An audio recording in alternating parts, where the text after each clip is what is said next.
예, 우리 하나님의 말씀 로마서 10장 16절입니다.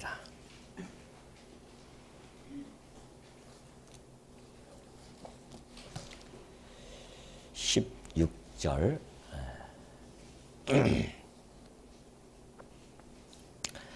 그러나 그들이 다 복음을 순종하지 아니하였도다. 이사야가 이르되 주여 우리가 전한 것을 누가 믿었나이까 하였으니 그러므로 믿음은 들음에서 나며 들음은 그리스도의 말씀으로 말미암았느니라.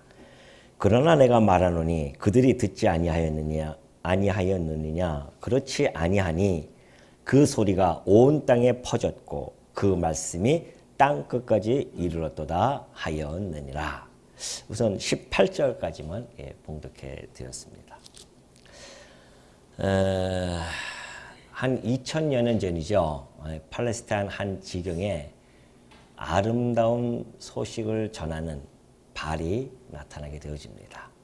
그 아름다운 발은 회개하라 천국이 가까이 왔느니라 라고 하는 천국 복음을 전하기 시작합니다. 많은 사람들이 그 소식을 듣고 그를 따르게 되어지죠. 그를 추종하기도 하고 많은 사람들의 소문에 의해서 복음을 전하는 자의 뒤를 따르게 되어집니다. 그럼에도 불구하고 그는 결국 많은 사람들에게 버림을 당하게 되어지죠.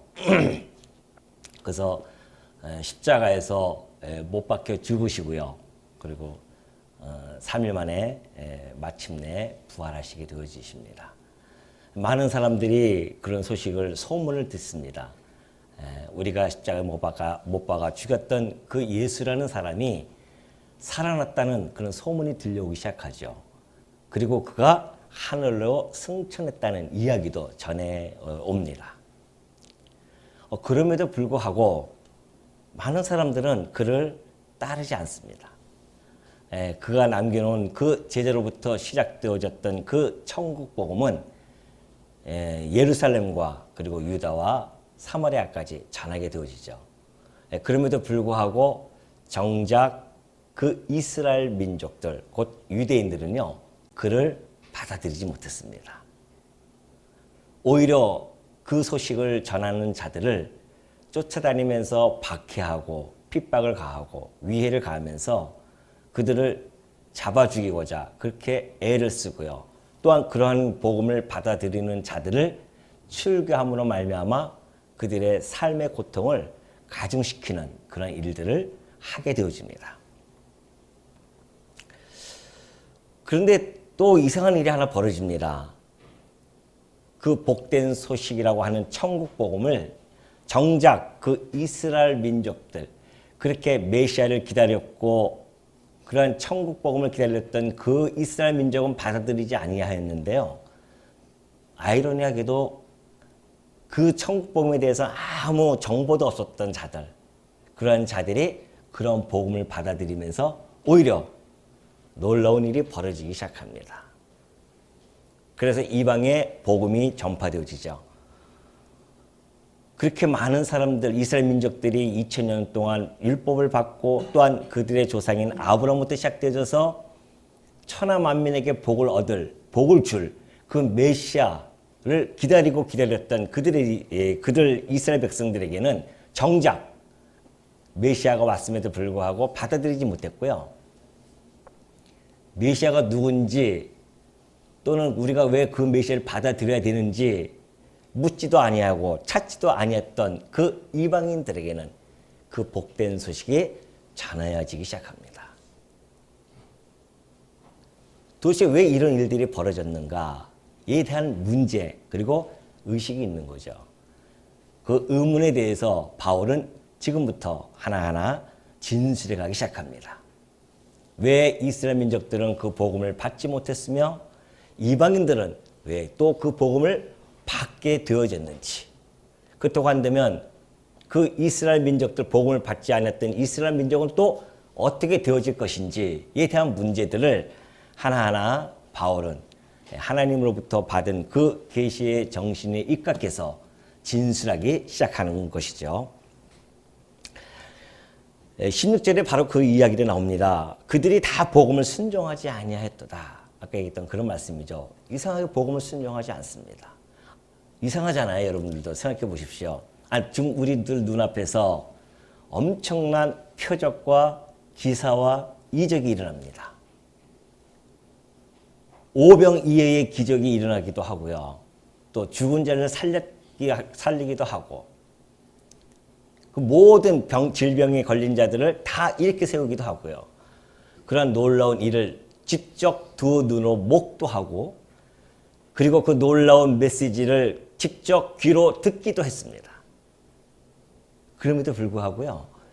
그들이 그 복음을 받아들이지 아니할 뿐만이 아니라 메시아를 오히려 십자가에 못 박아 죽이는 그러한 일들을 하게 되어졌다는 것이죠. 왜 그렇게 복음을 순종하지 아니했을까? 이사야가 전합니다. 주여 우리가 전한 것을 누가 믿었나이까 하였으니 라는 이야기를 들어요. 그 근거를 들으면서 한번 이야기도 믿지 않는단 말입니다. 그렇다고 한다면 원래 그 전에 바로 우리 전주에 살펴보았듯이 믿음은 들음에서 난다고 했어요. 그리고 들음은 그리스도의 말씀으로 말미암죠. 그러니까 우리가 믿음이 생기려고 한다면 들어야 됩니다. 듣는다고 하는 것은 말씀에 대한 지식이죠. 그 지식을 먼저 습득을 해야 됩니다. 그러면 그것을 통하여서 우리가 믿어지죠. 물론 그 믿음이라고 하는 것이 성령의 작동에 의해서 믿어지는 것은 틀림없는 사실이고요. 근데 믿어져야 된단 말이죠. 그러면 먼저 들려줘야 되고 들려지기 위해서는 누가 전파해야 된단 말이죠. 그러면 이스라엘 민족들은 그 소리를 못 들었을까요? 아니라는 이야기입니다. 그들은 어느 정도로 들렸냐면은 바로 시편의 그 말씀을 인용을 하면서 18절에 그런 이야기를 하죠. 그 소리가 온 땅에 퍼졌고 그 말씀이 땅끝까지 이르렀다 하였느니라. 그것처럼 예수님이 이 땅에서 3년이 넘게 지상사역을 하면서 온갖 곳을 다닙니다. 그 예루살렘 지역을 다니고요. 유대 지역을 다니고요. 또 사마리아 지역까지 갑니다. 그리고 그는 그 복된 소식을 전하게 되어지죠. 다 퍼졌습니다. 그리고 그가 부활승천하시고 나서는 그의 제자들에 의해서 고스란히 그의 복된 소식들은 또 전해지기 시작합니다. 사마리아 땅을 떠나서 저 마게도니아 지역까지 유럽 지역까지 그 복음은 전파가 되기 시작합니다. 그 복음은 다 들었다는 이야기예요. 그 복된 소식을 들었음에도 불구하고 그들이 그 소식을 받아들이지 아니했다는 것. 그것이 참 이상하다라는 이야기죠. 그러나 내가 바울은 이제 그러면서 모세의 이야기를 하나 또 들어줍니다. 내가 백성 아닌 자로서 너희를 시기하게 하며 미련한 백성으로서 너희를 노엽게 하리라 하였다. 그런 이야기를 하죠. 자, 복음이 똑같이 전파되어졌는데 이방인들에게는 이상하게 복음이 들어가기 시작해요. 물론 다 그들이 받아들이는 건 아닙니다. 지난번에도 말씀드렸듯이 복음이라고 하는 것은 이중성을 가지고 있습니다. 그 복음을 들을 때에 어떠한 자는 그것이 심판의 도구로 사용이 되어지고 어떠한 자들은 구원의 도구로 그것이 되어집니다. 그러니까 마치 그런 거죠. 태양이 뜨겁게 내리쬐면은 얼음은 녹아버리잖아요. 그러나 그 진흙덩어리 같은 것들은 단단하게 땅들이 단단해집니다. 그것처럼 똑같이 빛을 발하는데 그것을 받아들이는 역할들이 다 다릅니다. 그것처럼 복된 소식이 들려올 때, 복음이 들려올 때요. 어떠한 자들은 그것이 거치는 돌이 되어지고 어떠한 자들은 그것이 부끄럽지 아니하는 복된 소식으로 들려온다는 것이죠. 그것처럼 이 이스라엘 민족들은 그들은 받아들이지 못했는데 오히려 이방인들이 그걸 받아들여요. 근데 그것이 이미 모세 시대 때에 하나님께서 예언을 해줬다는 이야기입니다. 어떤 방식으로요? 내가 백성 아닌 자에게 너희로 시기나게 할 것이며 그리고 미련한 백성으로서 너희를 노엽게 할 것이다 라는 이야기합니다. 물론 바울은요 이 모세의 이 한 절을 딱 때에다가 이것을 사용했지만은 항상 성경은 그렇습니다. 그때 당시에는 이 장과 절이 이렇게 구분이 되어 있지 않습니다. 그래서 한 동그라미 속에 한 문맥이 단락이 있어요. 단락이 끝나면 동그라미를 또 쳐줍니다. 그렇게 해서 표시를 해놨기 때문에 성경 기자들이 이 성경을 구약을 인용해서 인용을 할 때는 한 절만 인용하는 것이 아닙니다. 그 절의 단락, 그 문맥을 전반적으로 다 살펴보고 그것을 인용을 하게 되거든요. 그렇다고 한다면 지금 이 모세의 말을 인용하는 이 바울은 그 전에 문맥이 있어요. 어떤 문맥이 있냐면은 이스라엘 백성들이 하나님께 제사를 드리지 않습니다. 오히려 귀신들에게 드려요. 그들이 알지 못했던 그 신들에게 그들이 제사를 드린다는 것이죠. 하나님께서 그들을 갖다가 그 반석에서 한 웅퉁을 떠서 그들을 만들듯이 그렇게 만들었고, 또한 그들을 애굽 땅 종 되었던 집에서 그들을 건져냈고, 그리고 그들에게 나라를 세워서 하나님만을 경외하도록 그렇게 만들어줬다는 것이죠. 그런데 그들이 그 하나님을 섬기지 아니하고요, 오히려 새로운 신들을 추구하고 새로운 신들을 숭배하는 이런 일을 범하게 되어지죠. 그래서 하나님께서는 미워하게 되어집니다.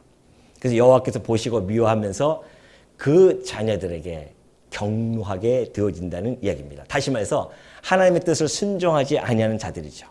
그러니 하나님께서는 그들에게 경고를 하게 되어지죠. 그것이 바로 이 말씀이었단 말입니다. 내가 백성 아닌 자들에게 너희들이 날 그렇게 내 뜻을 순종하지 아니하고 너희들이 다른 신을 그렇게 섬긴다고 한다면 나는 너희들이 나를 알지 못했던 자들, 그러한 자들이죠. 그것이 이제 20절에 또 나타납니다. 나를 찾지 아니하는 자들, 또 찾은 바가 되고 내게 묻지 아니하는 자들에게 내가 나타날 것이다. 그런 이야기입니다. 그래서 내가 너희들로 하여금 시기나게 할 것이다. 그래서 너희들로 하여금 그걸 보고서는 노엽게 할 것이다. 그런 이야기가 벌써 모세 때에 하나님께서는 일찍이 그들이 가나안 땅에 들어가기도 전에 그 호렙산에서 그들을 모아놓고 그렇게 지금 교육을 해주고 예언적으로 말씀해 준 내용이었습니다. 그런데 아니나 달라요. 그들이 그 땅에 들어가서 정말 다른 신을 섬기게 되어지고 그로 말미암아 하나님으로부터의 진노함을 얻게 되어집니다. 다시 말해서 순종하지 않았기 때문에 그렇다는 것이죠. 그 말씀이 그대로 지금 모세 시대를 걸쳐서 또한 선지자 시대를 걸쳐서 예수님 시대 때에 그대로 이것이 이루어지는 겁니다. 하나님께서 하나님의 뜻인 그 메시아를 보내주었는데도 불구하고 그 메시아를 받아들이지 않아요. 순종하지 않습니다. 그분의 말씀을 순종하지 않아요. 오히려 그를 십자가에 못 박아 죽이기까지 하게 되어집니다. 결국 그래서 복음이 이 이스라엘에게 머물지 아니하고 이방 땅으로 넘어가게 되어졌는데 그것이 바로 모세에게 했던 이 말씀이 이루어졌음을 바울은 지금 피력하고 있는 중입니다. 그러면서 이사야는 매우 담대하여 그러죠. 내가 찾지 아니하는 자들에게 찾은 바 되고 내게 묻지 아니하는 자들에게 나타나노라. 그런 이야기를 하게 되어집니다. 이방인들은 뭐 찾았습니까? 하나님을? 여러분도 그렇고 저도 그렇고 하나님을 찾은 바도 되어지지 않고 묻지도 않았고요. 그러한 자들에게 복음이 전파가 되어졌다는 사실이죠. 사실 우리는 미련한 백성입니다. 아까 모세가 얘기했듯이 미련한 백성이죠. 미련한 백성이라고 하는 것은 하나님이 없다라는 자들입니다. 시편에도 얘기했듯이 어리석은 자들은 하나님이 없다 하도다. 그런 이야기를 하듯이 하나님이 없다는 자들은 미련하고 어리석은 자들이죠. 아무리 세상 철학이 높고 뛰어나다 할지라도 하나님을 모른다고 하는 것은 곧 미련한 것입니다. 그러니 하나님께서는 그러한 자들에게 이 이스라엘 백성들에게는 양자됨이 있었고요. 그들에게는 언약이 있었고 율법이 있었고 뿐만이 아니라 예배도 있었고요. 그리고 그들의 조상도 있었고 그리고 메시아도 그들의 몸을 통해서 나타났었습니다. 그럼에도 불구하고 그들이 그 그리스도를 받아들이지 못하고 죽임으로 말미암아 나타나는 현상은 오히려 이방인들에게 그 복음이 넘어가게 되어졌다는 사실입니다. 그럼 하나님이 왜 그렇게 하셨는가? 시기나게 하려고요. 왜 시기나게 하시는가? 이제 나중에 그 이야기가 나오게 되어집니다. 하나님의 기쁘신 뜻이 그 안에 담겨져 있다는 내용입니다.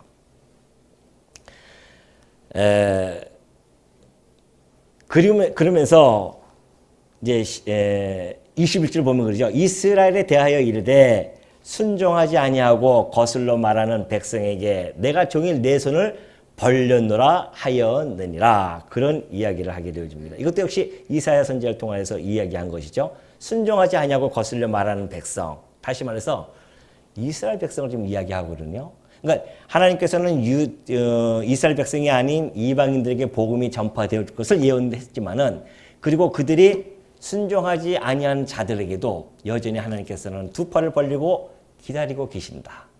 다시 말해서 그들에게 반드시 다시 돌아올 수 있도록 해주겠다라는 것을 이야기하게 되어집니다.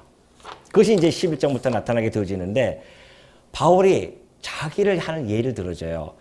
그러므로 내가 말하노니 하나님이 자기 백성을 버리셨느냐? 아니라는 겁니다. 이사야 선지자를 통하여 얘기했듯이 순종하지 아니하는 자들, 시기나게 하고 그들로 하여금 노엽게 하겠지만은 그러나 여전히 하나님께서는 자기가 택한 백성들에게 두 손을 벌려서 두 팔을 벌려서 온종일 기다리겠다는 겁니다. 어떤 방식으로 기다리시는가? 이것이 이제 11장에 나오죠. 하나님이 자기 백성을 버리셨느냐? 그럴 수 없느니라. 나도 이스라엘이뇨 아브라함의 씨에서 난 자여 베냐민 지파라. 이 이야기는 사실 복음을 아주 결사적으로 반대했죠. 바울이. 뿐만이 아니라 이스라엘 민족도 그렇게 반대했었습니다. 그러나 바울은 특별히 복음을 결사적으로 반대했던 그 불신앙의 전형적인 본보기였었습니다. 바울은. 어느 정도 그가 그렇게 반대했냐면은 갈라디아 성도들에게 그런 편지를 썼을 때 그렇게 고백을 합니다. 내가 하나님의 교회를 심히 박해하고 멸하고 뿐만이 아니라 나는 사실은 영갑자, 그러니까 자기 동료들보다도 더 이 유대교회 뿐만이 아니라 우리 조상들의 그 유전 이런 것들을 더 열심히 내가 했었다. 그런 이야기죠. 그러면서 나는 비방자고 박해자고 뿐만이 아니라 폭행자였다. 자기가 그렇게 고백을 합니다. 그럼에도 불구하고 하나님께 나는 긍휼을 받았다고 하죠.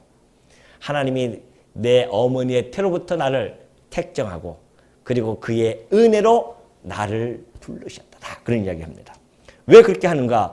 네 죄인 중에 괴수였던 나를 생각해 보십시오. 어떻게 그 예수 믿는 자를 잡아 죽이려고 하고 핍박을 하고 그런 자 아니었습니까? 그도 연인 다른 그 바리새인들과 더불어서 예수 그리스도를 죽는 데에 동참했었고 그의 제자 또 스데반도 죽는 데에 그가 증인이 섰었고 그것도 모자라서 핍박하기 위해서 그가 다메섹으로 가는 도중에 있었습니다. 가장 사악할 때였었어요. 근데 여러분 놀랍게도요. 가장 사악할 때 바울이 그때 우리 주님이 나타나십니다. 그리고 만나셨어요. 그것이 바로 다메섹 도상입니다. 그러니 바울은 그 다메섹 도상에서 그리스도를 만나고 나서는 그가 꼬꾸라지지 않습니까? 자기가 했던 모든 것들이 얼마나 그것이 죄인 중에 괴수의 역할을 감당했는지를 스스로 그가 깨닫게 되어집니다. 근데 알고 보니까 그것이 하나님의 은혜였다는 겁니다. 그리고 하나님께서는 이미 어머니 뱃속에서부터 그 바울을 당신의 사도로 이방인의 사도로 사용할 것을 이미 택정하셨고 그리고 그를 부르셨다는 거죠. 이왕이면은 하나님께서 그렇게 아름다운 발로서 복음을 전하는 자로 세워주신다고 한다면 그렇게 핍박을 하고 그럴 때 그걸 다 막아주시고 온전하게 그리스도의 말씀을 잘 받아들여서 순종하면서 그렇게 전했으면 얼마나 좋겠습니까? 그런데 그렇게 하나님은 섭리 안 해가십니다. 바울을 정말 바울답게 그렇게 키워나가시기 위해서는 그를 죄악 중에 죄악 속 죄인 중에 괴수처럼 그렇게 만들어 놓고 그를 부르셔야 그가 깨닫게 되어지는 것이죠. 아, 내가 정말 괴수 중에 괴수였습니다. 죄인 중에 계셨습니다.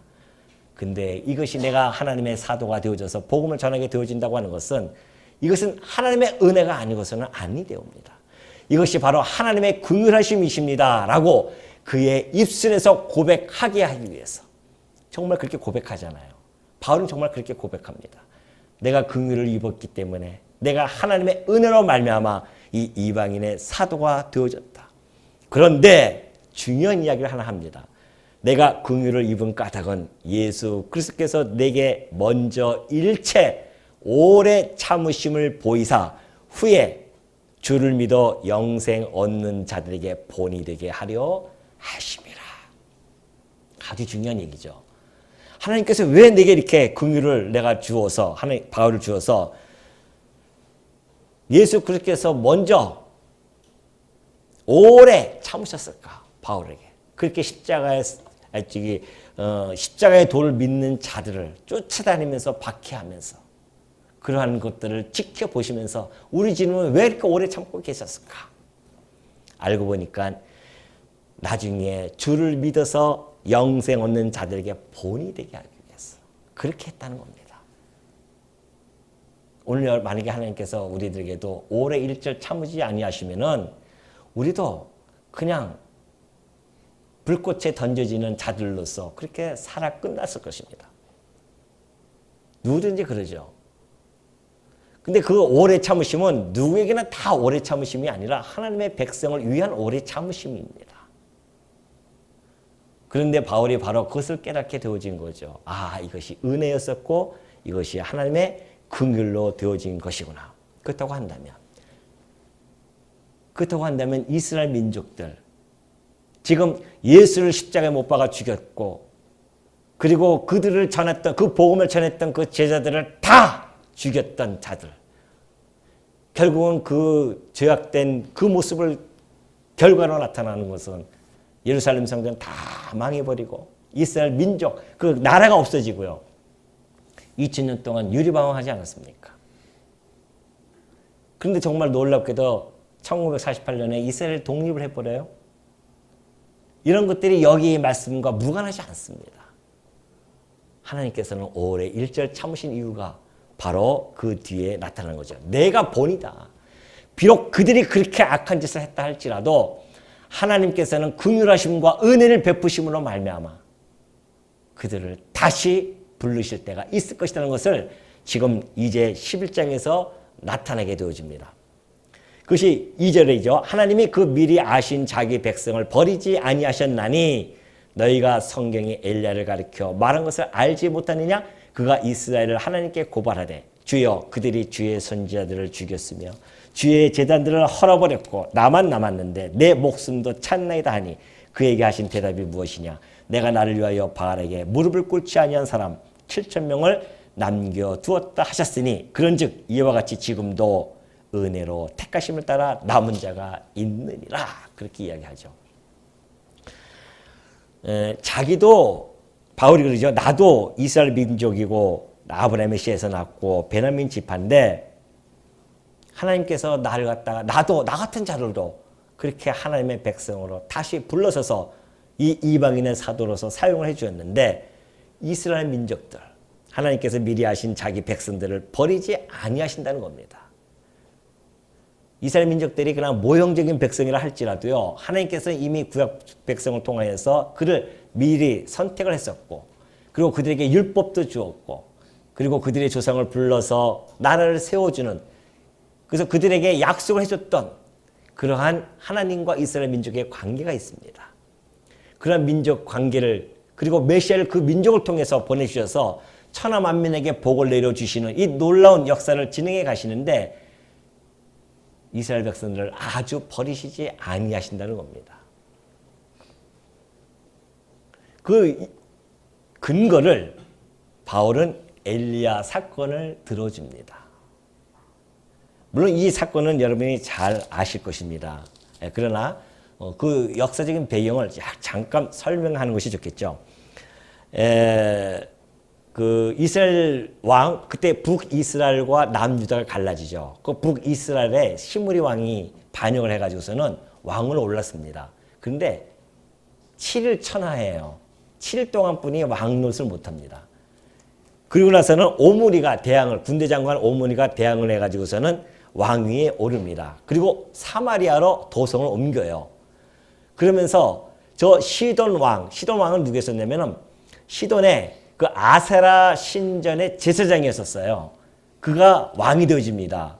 엣바알이라고 하는 그 이름을 가진 왕인데 시돈 왕이 왕위에 올라갑니다. 그런데 그 며느리 이세벨을 며느리로 받아들이죠. 오므리가. 그 아들 누굽니까? 아합입니다. 그래서 아합과 이세벨이 결혼을 하게 되어지죠. 그러니 아세라 신전의 제사장이었던 그 딸이었던 그 이세벨이 보고 배운 게 무엇이 있겠어요? 바알 신과 그리고 아세라 목상을 가지고 들어올 수밖에 없죠.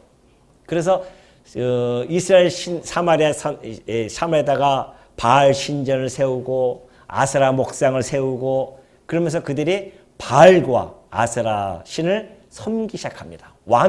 그 아합과 그 왕족들이 그걸 섬기니까 대중들은 백성들은 어떻게 하겠습니까? 따라갈 수밖에 없죠. 왕이 섬기는 그 신들을 대중들이 따라가게 되어집니다. 그래서 많은 사람들이 그 신앙을 갖게 되어지죠. 그때 하나님께서는 엘리야를 보내서 가뭄을 예언해 주십니다. 너희들이 수년 동안 가뭄이 있을 거야. 그러니까 그 소식을 듣고서는 가만히 있겠어요? 그래서 이 엘리야를 잡아 죽이려고 하죠. 그래서 엘리야는 숨습니다. 그런데 그때에 많은 선지자들이 사실 죽어요. 그들이 잡아 죽입니다. 그때에 나중에 선지자가 이 엘리야가 나타납니다. 그리고 갈멜산 대결이 일어나죠. 여러분이 잘 아는 사건입니다. 그때에 그러면 많은 백성을 다 모아놔라. 그리고 엘리야가 제안을 합니다. 너희들이 섬기는 바알 신을 섬기는 선지자들 450명 그리고 아세라 목상을 섬기는 선지자 400명 850명과 그리고 엘리야 한 명과 대결을 벌이기 시작합니다. 송아지 각각 한 마리씩 각을 뜹니다. 그리고서는 제단 위에다가 올려놓죠. 너희들이 먼저 해라. 그러죠. 엘리야가. 그래서 하늘에서 불이 내려와서 이 제물을 불살라 버리도록 하자. 그래서 그 누가 진정한 하나님이시고 누가 살아있는 신인지를 이 많은 백성 앞에서 한번 입증해 보자는 겁니다. 그래서 하는데 하루 종일 하는데 바알신 그 선지자들이 했는데 안 내려와요, 불이. 그러니까 난 엘리야가 비웃습니다. 야, 그렇게 하지 말고 더 난리를 좀 떨어봐라. 그랬더니만 자기 몸을 자해하고 그러면서 그 선지자들이 난리 피는데 안 돼요. 결국은 엘리야가 안 되겠다, 너 나와봐라. 그러면서 이제 엘리야가 물을 가져와라. 물을 가져오라고 그래요. 그리고 옆에 도랑을 팝니다. 그리고 물을 다 붓습니다. 도랑까지 물을까지 꽉 채워들어요. 누가 보더라도 불로 태워질 수 없는 그런 상황으로 그렇게 만들어 놓습니다. 그리고 엘리야가 기도를 하죠. 근데 웬일입니까? 하늘에서 불이 내려와서 그 모든 것들을 다 살라버리죠. 백성들은 깜짝 놀랍니다. 그때의 그 바알 선지자들을 다 잡아 죽여버리죠. 그 소식을 듣고 아합과 그 이세벨이 가만히 있겠습니까? 엘리야를 죽이러 쫓아갑니다. 도망갑니다. 굴속에서 40일 40자를 도망가가지고 어느 굴속에 그가 숨어 있을 때에 하나님께 토로합니다. 주여, 도대체 이게 무슨 일입니까? 이제는 다 저 선지자도 죽고 이제 저들도 나를 죽이려고 쫓아오고 나도 이제 힘도 없고 나도 곧 죽을 것 같습니다. 이 이스라엘이 이렇게 이럴 수가 있습니까? 차라리 다 멸망을 시키십시오. 엘리야가 하는 이야기예요. 그때에 하나님께서 하시는 말씀 바로 이 얘기예요. 11장에 3절에 그런 이야기죠. 주여, 그들의 주의 선지자들을 죽였으며 주의 제자들을 헐어버렸고 나만 남았는데 내 목숨도 찾나이다 하니 그에게 하신 대답이 무엇이냐라는 이야기죠. 그것이 바로 내가 나를 위하여 바알에게 무릎을 꿇지 아니한 사람 7,000명을 남겨두었다 하셨으니 그래요. 그때 하나님이 하신 말씀이 야 엘리야야 걱정하지 마라. 너 혼자 남아있는 것이 아니라는 것입니다. 너 혼자 하나님을 경외하고 섬기며 순종하는 자가 너 혼자 있는 것이 아니라 내가 바알에게 무릎 꿇지 아니한 자들을 7,000명을 남겨뒀다. 7,000명이라고 하는 것은 물론 숫자적으로 7,000이지만은 7이라고 하는 숫자가 히브리적 어법으로서는 완전 숫자거든요.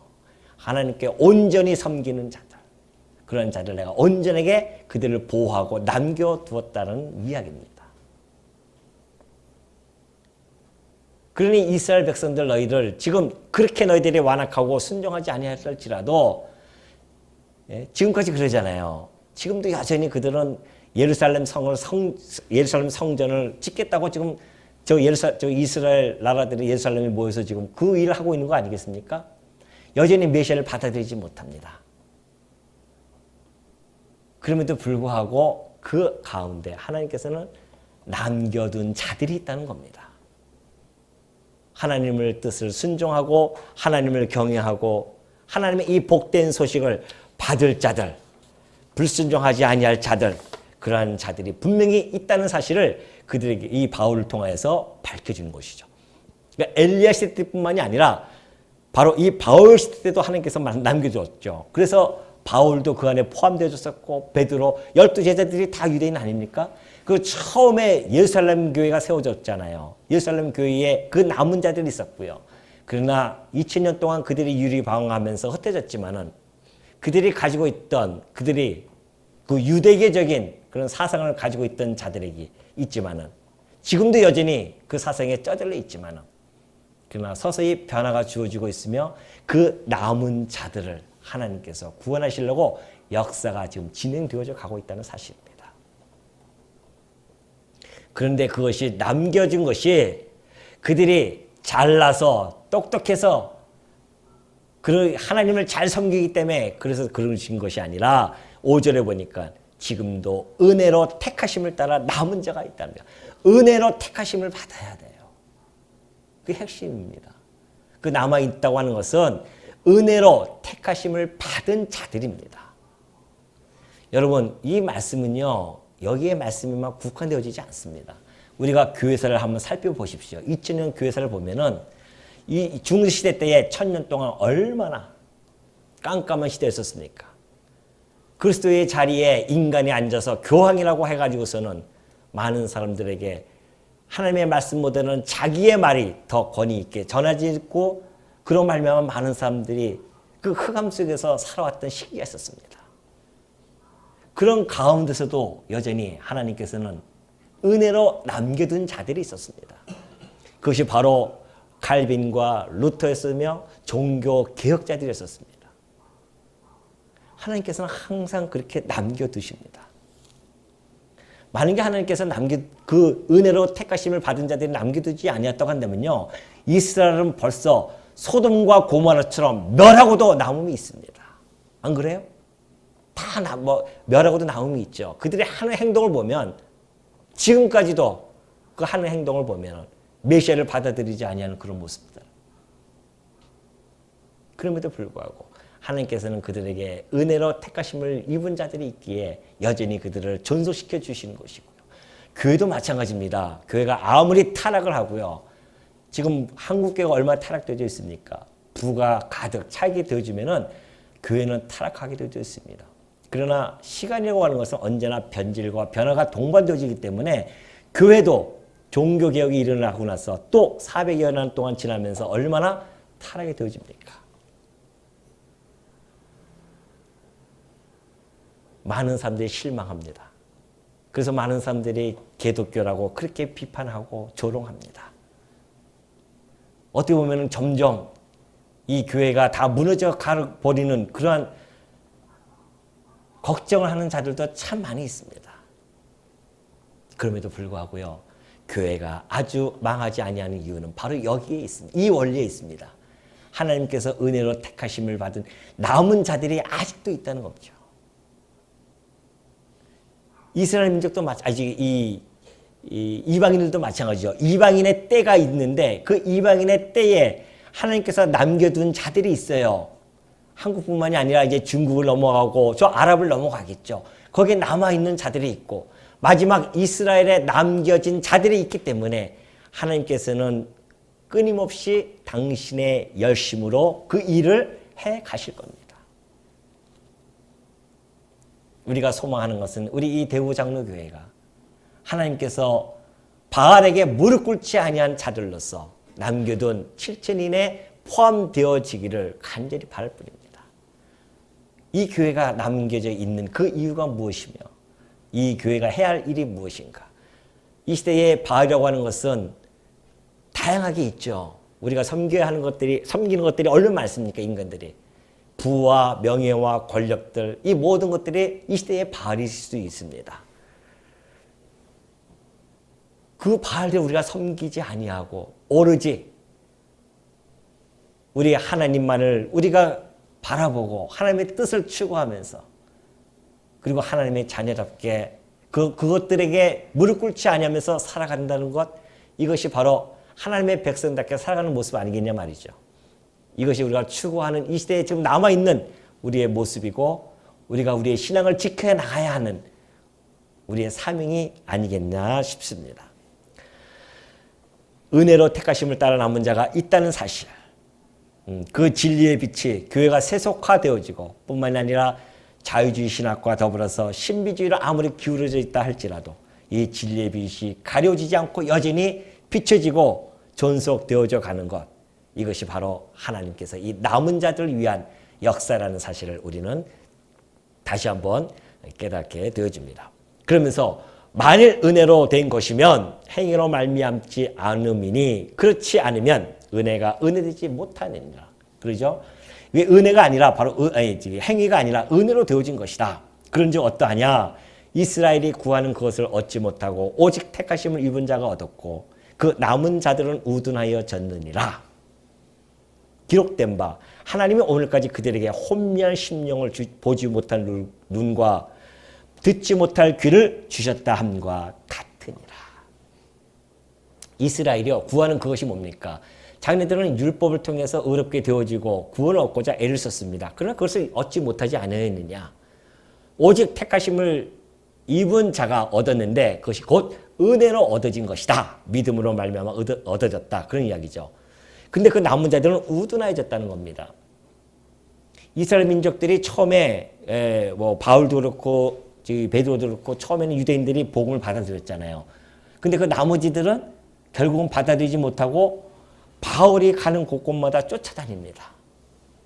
나가 바울을 죽이지 않으면은 우리가 먹지도 않고 잠자지도 않겠다는 그러한 결사대까지 형성이 되어질 정도로. 그래서 그들이 쫓아다니고 가는 곳곳마다 복음 전하는 자들을 핍박했던 그런 자들. 그들이 다 우둔해져서 그렇습니다. 왜 그렇게 우둔해졌을까요? 그게 이상하지 않습니까? 아니, 그들은 율법도 있고 그리고 그 약속들이 있습니다. 그리고 메시아를 기다리던 자였었습니다. 그럼에도 불구하고 여전히 그 복된 소식을 그들이 듣지 못하고 보지도 못합니다. 우리 예수님께서 오셔서 그런 말씀하시죠. 비유로 이렇게 자꾸만 말씀해 주니까 제자들이 나중에는 묻습니다. 주여, 왜 이렇게 비유를 이렇게 말씀해 주십니까? 알아듣지 못하겠습니다. 그러니까 제자를 따로 이렇게 데리고 가서 그 비유에 대한 설명을 해줍니다. 그러면서 하는 말씀이 저들에게는 그래요. 저들에게는 보긴 보아도 보지 못하고 듣긴 들어도 듣지 못하고 그래야 할 이유가 있다. 그것이 바로 이사야 선지자를 통해서 하신 말씀인데 그 이유는 그들이 만약에 자기들이 보고 듣고 그것이 깨달아진다고 한다면 그래서 깨달아지면은 메시아를 십자가에 못 박아 죽여야 되는데 그 일을 하질 않습니다. 그래서 예수님이 하신 말씀이 그래요. 그들이 고침을 받고 돌아올까 봐 그것이 두렵다는 거죠. 왜? 안 그러면 그들이 만약에 고침을 받았으면 예수를 십자가에 죽일 일이 없죠. 오 메시아여 하면서 받아들인단 말입니다. 그러니 이사야 선지자를 통하여 하나님께서 하셨던 그 예언처럼 그들은 보기는 보아도 보지 못할 것이고 듣기는 들어도 듣지 못할 것이다. 이상하잖아요. 예수님이 직접 나타나셔서 표적을 보여주십니다. 그리고 내가 메시아 하나님의 아들이다 그렇게 이야기합니다. 그 소식을 듣고 보고 다 했는데도 불구하고 그들이 결국은 그걸 받아들이지 못했잖아요. 메시아를 받아들이지 못했단 말입니다. 그것이 바로 하나님께서 그렇게 우둔하게 만들었다는 이야기입니다. 왜 그럴까요? 그가 십자가에 못 박아 죽어야 되기 때문에, 우리 죄를 대신해서 죽으셔야 되기 때문에. 그러니 그들이 죽고 나서, 예수님께서 죽고 나서 부활 승천했단 말입니다. 근데 그 소식을 들어도 듣지는 않아요. 제자들이 놀라운 표적을 행해도 보긴 보아도 안 듣습니다. 그게 이상한 거겠죠. 오죽하면 예수님이 그러잖아요. 예수님이 안식일 날 병을 고쳐요. 그러면 많은 사람들이 야, 도대체 못 고치는 병을 고쳤으니 저분이 혹시 메시아가 아닐까? 이렇게 봐야 되는데 왜 안식일 날 병을 고칩니까? 이렇게 묻고 들어옵니다. 전혀 달라요. 보는 시각이. 왜 그러는가? 그것이 바로 그들로 하여금 십자가에 못 박아 죽으셔야 되기 때문에 그렇다는 것이죠. 왜 십자가에 못 박아 죽으셔야 되는가? 그것이 바로 복음이 일찍이 아브라함에게 했던, 더 나아가서는 태초에 빛이 있을 때부터 시작해서 전해졌던 그 복된 소식이 이루어져야 되기 때문에. 그러니 십자가에서 죽으시는 모든 것들이 하나님의 철저한 예정되어진, 작정되어진 섭리가 아니겠냐 말이죠. 그러니 그것이 꼭 아이러니한 일만은 아니라는 겁니다. 그럴 수밖에 없었구나. 그러면 유대인들이 십자가에 부활하셔가지고서는 이제 죽으셔서 부활하셨어요. 그 복된 소식을 그들이 그때도 받아들일 수 있는데 안 됐단 말입니다. 왜? 하나님께서는 이미 예언되어진 대로 이방인의 때가 있었기 때문에 그 이방인의 때를 준비하기 위해서 그들로 하여금 우둔하게 했고, 그래서 그들이라고 핍박하면은 맨 처음에 가서 유대인에 가서 복음을 전했잖아요. 그 핍박하니까는 바울이 안 되겠다. 우리가 가겠다 해서 가게 되어지죠, 바울이. 그래서 나중에 그런 이야기하죠. 바울과 바나바가 무슨 이야기를 하냐면, 하나님의 말씀을 마땅히 너희들에게 전하는 것이 마땅할 터인데 너희들이가 그것을 버리고 영생을 얻기에 합당하지 않은 자로 자처했기 때문에 우리가 이방인에게 갈 것이다 하면서 이방인에게 간 겁니다. 그러니 그들을 통하여서 이방인의 복음이 전해졌고, 그 이방인의 복음이 듣도 보지도 못했던 그 복된 소식이 들려와요. 그것도 희한하지 않습니까? 아니, 하나님을 찾지도 않고 묻지도 않았던 자들이었었는데 어느 날 갑자기 복된 소식이 들려오고 보여지기 시작합니다. 그것이 바로 은혜로 택하심을 입은 자들이었기 때문에 가능했다는 것이죠. 여러분들이 이 자리에 앉아 있는 것이 잘나서 한 것이 아니고 똑똑해서 한 것이 아니라 바로 은혜로 택하심을 입은 남은 자 중에 있는 자들이기 때문에, 수많은 사람들 중에 그 안에 포함되어 있었기 때문에 우리가 이 복된 소식이 들려왔고 믿어지고, 그리고 예수를 주로 시인하고요. 그렇게 되어진 것이 바로 은혜로 되어졌음을 잘 보여주죠. 그러니 기록된 바 그들이 그렇게 우둔해진 이유는 하나님이 오늘까지 그들에게 혼미한 심령과 보지 못할 눈과 듣지 못할 귀를 주셨다 함과 같으니라. 바울도 예수님이 하셨던 그 말씀, 이사야 선지자의 말씀을 그대로 따와서 그렇게 인용을 합니다. 그렇게 되어졌기 때문에 그런 이야기죠. 또 그뿐만이 아니죠. 다윗이 이르되 그들의 밥상이 올무와 덫과 거치는 것과 보응이 되게 하시옵고 그들의 눈은 흐려 보지 못하고 그들의 등은 항상 굽게 하옵소서 하였느니라. 다윗도 그런 이야기를 했다는 이야기죠. 그들의 밥상이 올무와 덫과 거치는 것이 됩니다. 밥상은 뭡니까? 밥상을 우리가 안 받아들이면 죽잖아요. 밥이라고 하는 것을 우리가 안 먹으면 죽는 거란 말입니다. 그러니까 밥상이라는 것이 그렇게 생명과 연관이 되어져 있습니다. 그렇다고 한다면 진정한 하나님의 백성들의 밥상은 누굽니까? 예수 그리스도시겠죠. 그가 우리의 생명이시고 생명의 떡이시고 우리를 구원해 주시는 분 아니겠습니까? 그러니까 우리는 그걸 통해서, 예수 그리스도를 통해서 부끄럽지 않게 되어졌지만은, 그러나 이미 다윗은 그 이스라엘 백성을 향해서 이렇게 얘기했습니다. 그들의 밥상, 그들이 먹어야 할 그 그리스도의 말씀, 그것들을 그들이 오히려 올무가 되어지고 덕과 거치는 것이 되어질 것이다. 이 예언의 말씀이 그대로 이루어졌다라는 것을 전해주고 있는 겁니다. 그러니 이스라엘 백성들이 예수 그리스도를 버리고 지금까지도 우둔하게 되어졌 것은 바로 그것이 구약에 예언되어진 대로 이루어진 것이다 라는 것을 잘 지금 바울이 전해주고 있는 것이죠. 그러므로 내가 말하노니 그들이 넘어지기까지 실족하였느냐? 그럴 수 없느니라. 그들이 넘어짐으로 구원이 이방인에게 이르러 이스라엘로 시기나게 함이니라. 그들의 넘어짐이 세상의 풍성함이 되며 그들의 실패가 이방인의 풍성함이 되거늘 하물며 그들의 충만함이여 라고 이야기죠. 이스라엘이 넘어지게 되어진 것이 이방인들에게는 풍성함이 되어졌죠. 그리고 그로 말미암아 이스라엘들이 시기나게 해요. 그럴 수밖에 없죠. 아니 자기네들만이 하나님의 아버지라고 불렀었는데 이방인들이 갑자기 하나님을 아버지라고 부른단 말입니다. 기분이 나쁜 겁니다. 시기가 나는 거죠. 근데 그것이 하나님께서는 왜 그렇게 시기나게 했을까요? 여러분 아이들 키워보신 분은 다 아시잖아요. 우리도 어렸을 때 보면 아이들 밥을 잘 안 먹습니다. 그러면 밥 한 숟갈 뜨고서는 친구라든가 옆에 있는 사람에게 너 밥 안 먹어?